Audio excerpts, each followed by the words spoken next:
Hello dear friends, कैसे हो आप लोग। आई हो कि आप लोग स्वस्थ और मस्त होंगे। आज मैं आप लोगों के लिए यूपी डीएलएड के फर्स्ट सेमेस्टर के सोशल साइंस के महत्वपूर्ण क्वेश्चन लेके आई हूँ, जो कि आपके एग्जाम पॉइंट ऑफ व्यू से बहुत ज़्यादा इम्पॉर्टेंट है। और अगर अभी तक आप लोगों ने पिछली क्लास को ना देखा हो तो इसको भी देखिए जाके, क्योंकि ये सारे क्वेश्चन आपके पिछले ईयर्स के हैं। तो हम लोग चलिए समझते हैं। सारे क्वेश्चन आप लोगों के प्रीवियस ईयर के हैं, तो चलिए हम लोग समझते हैं और हर एक क्वेश्चन को अच्छी तरीके से समझते हैं। जहाँ तक हम लोगों ने कल क्वेश्चन डिस्कशन कर लिया था, अब उसके आगे बढ़ते हैं। तो चलिए क्वेश्चन की तरफ बढ़ते हैं। क्वेश्चन क्या कह रहा है। क्वेश्चन कह रहा है, हड़प्पा संस्कृति के आर्थिक एवं धार्मिक जीवन का वर्णन कीजिए। क्वेश्चन क्या कह रहा है। क्वेश्चन कह रहा है, हड़प्पा संस्कृति के आर्थिक एवं धार्मिक जीवन का वर्णन कीजिए। सिंधु सभ्यता का समाज अत्यंत सुदृढ़ था। व्यवस्था के आधार पर समाज को कई वर्गों में बांटा गया था, जैसे व्यापारी, पुरोहित, शिल्पकार और श्रमिक आदि। मिट्टी, सोना, चांदी और तांबे आदि से निर्मित बर्तनों का प्रयोग होता था। ठीक, इसके बाद फिर क्या कहा गया है। फिर कहा गया है, सिंधवासी मनोरंजन के लिए शिकार करना, गाना बजाना, नाचना और जुआ खेलना आदि क्रियाकलाप भी करते थे। अब आगे बढ़ते हैं। आगे क्या कहा जा रहा है। अगला क्वेश्चन कह रहा है, जैव मंडल क्या है। जैव मंडल क्या है, इसके बारे में आपसे पूछा गया है। तो जल, थल व वायुमंडल का वह भाग जिस पर जीवन पाया जाता है जैव मंडल कहलाता है। क्या कहा जा रहा है। कहा जा रहा है कि जल, थल व वायुमंडल का वह भाग जिस पर जीवन पाया जाता है जैव मंडल कहलाता है। इसके बाद फिर क्या कहा जा रहा है। फिर कहा जा रहा है, जिसके अंतर्गत पादपों एवं जंतुओं का जीवन संभव होता है। समानता जैव मंडल में पृथ्वी के हर उस अंग का समावेशन है जहाँ जीवन पनपता है।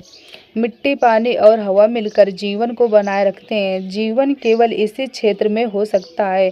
कवक और बैक्टीरिया से लेकर बड़े जानवरों तक कई अलग अलग प्रकार के जीवन है, ये भी आपको याद रखना है। अब अगले क्वेश्चन की तरफ बढ़ते हैं। अगला क्वेश्चन क्या कह रहा है। अगला क्वेश्चन कह रहा है, यातायात के साधन किसे कहते हैं। तो यातायात के प्रमुख साधन हवाई परिवहन, रेल परिवहन, सड़क परिवहन और जल परिवहन है, लेकिन अन्य तरीके भी उपलब्ध हैं, जिनमें पाइपलाइन, केबल परिवहन, अंतरिक्ष परिवहन और ऑफ रोड परिवहन भी शामिल है। मानव संचालित परिवहन और पशु चालित परिवहन अपने तरीके का परिवहन है, लेकिन ये समान रूप से अन्य श्रेणियों में भी क्या होता है, आते हैं। अब अगले क्वेश्चन की तरफ बढ़ते हैं। अगला क्वेश्चन क्या कह रहा है। अगला क्वेश्चन कह रहा है, भारत में संसदीय सरकार है, कथन को स्पष्ट कीजिए। भारत में शासन की संसदीय प्रणाली का चयन किया गया क्योंकि यह भारतीय संदर्भ में अधिक मुफीद और कारगर थी। इसका चयन करते समय हमारे संविधान निर्माताओं ने स्थायित्व की जगह जवाबदेही को महत्व दिया, परंतु वर्तमान में राजनीतिक दलों का उद्देश्य केवल सत्ता प्राप्त करना रह गया है। विधायी सदनों का कामकाज काफ़ी लंबे समय से घटा है, ये भी आपको याद रखना है। अगले क्वेश्चन की तरफ बढ़ते हैं। अगला क्वेश्चन क्या कह रहा है। अगला क्वेश्चन कह रहा है, हिमालय पर्वत से क्या लाभ है। हिमालय एक महान जलवायु बाधा है। हिमालय हमारे देश को मध्य एशिया की ठंडी और सूखी हवाओं से बचाता है। यह हिंद महासागर की बारिश से भरी मानसून की हवाओं को उत्तरी देशों तक पहुंचने से रोकता है और उत्तरी भारत में भारी बारिश का कारण बनता है। यदि हिमालय नहीं होता तो हमारे देश थार रेगिस्तान की तरह क्या होता, बंजर होता।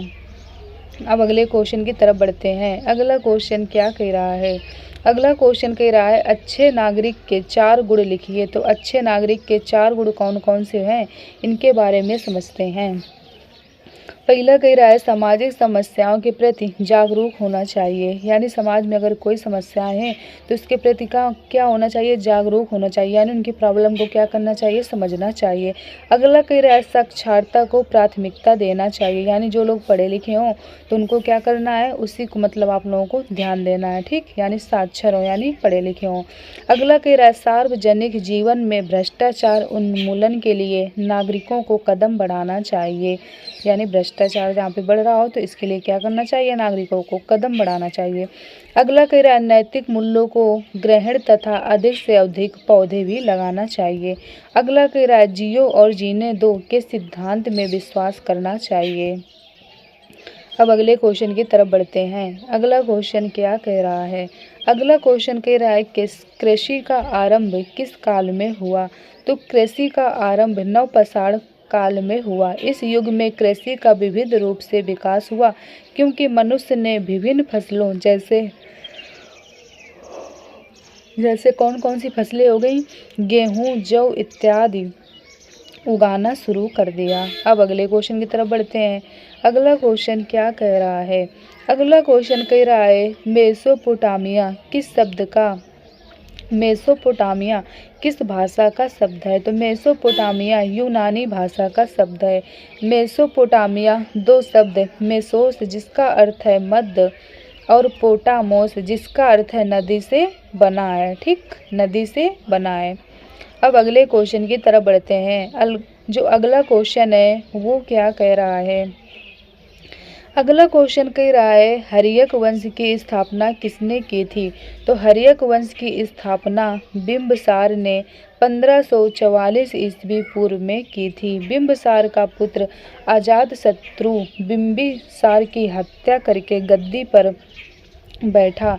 इस वंश को प्रीतहंता वंश भी कहा जाता है। किस वंश को, हर्यक वंश को। ठीक, अगले क्वेश्चन की तरफ बढ़ते हैं। अगला क्वेश्चन कह रहा है नंद वंश का अंतिम राजा कौन था। नंद वंश का अंतिम राजा घनानंद था। चंद्रगुप्त मौर्य ने घनानंद को हराकर मगध में मौर्य साम्राज्य की स्थापना की। नंद वंश की स्थापना महापद्मानंद ने की थी, ये भी आपको याद रखना है। अगले क्वेश्चन की तरफ बढ़ते हैं। अगला क्वेश्चन क्या कह रहा है, अगला क्वेश्चन कह रहा है ग्रांड ट्रंक रोड किसने बनवाई थी। तो ग्रांड ट्रंक रोड 16वीं शताब्दी में शेर शाह सूरी ने बनवाया था। यह रोड काबुल अफगानिस्तान से लेकर बांग्लादेश तक जाती है, ये भी आपको याद रखना है। अगले क्वेश्चन की तरफ बढ़ते हैं। अगला क्वेश्चन कह रहा है संपूर्ण वैदिक साहित्य की रचना किस समय काल के बीच में हुई। संपूर्ण वैदिक साहित्य की रचना 1500 ईस्वी से लेकर 600 ईस्वी पूर्व के बीच में हुई थी। वैदिक साहित्य में 4 वेद शामिल थे। कौन कौन से थे 4 वेद, ऋग्वेद, सामवेद, यजुर्वेद और अथर्ववेद, ये भी आपको याद रखना है। अब अगले क्वेश्चन की तरफ बढ़ते हैं। अगला क्वेश्चन क्या कह रहा है, अगला क्वेश्चन कह रहा है सिकंदर ने भारत पर आक्रमण कब किया था। तो सिकंदर ने भारत पर 326 ईस्वी पूर्व में क्या किया था, आक्रमण किया था। सिकंदर और पौरव साम्राज्य के राजा पोषर के बीच झेलम नदी के तट पर युद्ध लड़ा गया था, जिसमें पोषर की क्या हुई थी, हार हुई थी, ये भी आपको याद रखना है। अगले क्वेश्चन की तरफ बढ़ते हैं। अगला क्वेश्चन कह रहा है जैन धर्म के 5 अणुव्रत क्या हैं।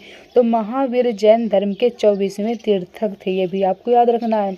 इनके अनुसार जैन धर्म के 5 अणुव्रत या महाव्रत हैं। कौन कौन से थे, सत्य, अहिंसा, अस्तेय, अपरिग्रह एवं ब्रह्मचर्य। ठीक, अब अगले क्वेश्चन की तरफ बढ़ते हैं। अगला क्वेश्चन कह रहा है बौद्ध धर्म का मूल आधार क्या है, लिखिए। तो बौद्ध धर्म का मूल आधार अहिंसा है। क्या है, अहिंसा है। बौद्ध धर्म के संस्थापक महात्मा गौतम बुद्ध थे। इन्हें एशिया का ज्योतिपुंज यानी प्रकाश कहा जाता है। किसको कहा जाता है, महात्मा गौतम बुद्ध को कहा जाता है। क्या कहा जाता है, एशिया का ज्योतिपुंज यानी प्रकाश कहा जाता है। अब अगले क्वेश्चन की तरफ बढ़ते हैं। अगला क्वेश्चन कह रहा है मापक के अनुसार मानचित्र कितने प्रकार के होते हैं, उनके नाम भी लिखिए। तो मापक के अनुसार मानचित्र 2 प्रकार के होते हैं। कौन कौन से, दीर्घ मापक मानचित्र और लघु मापक मानचित्र।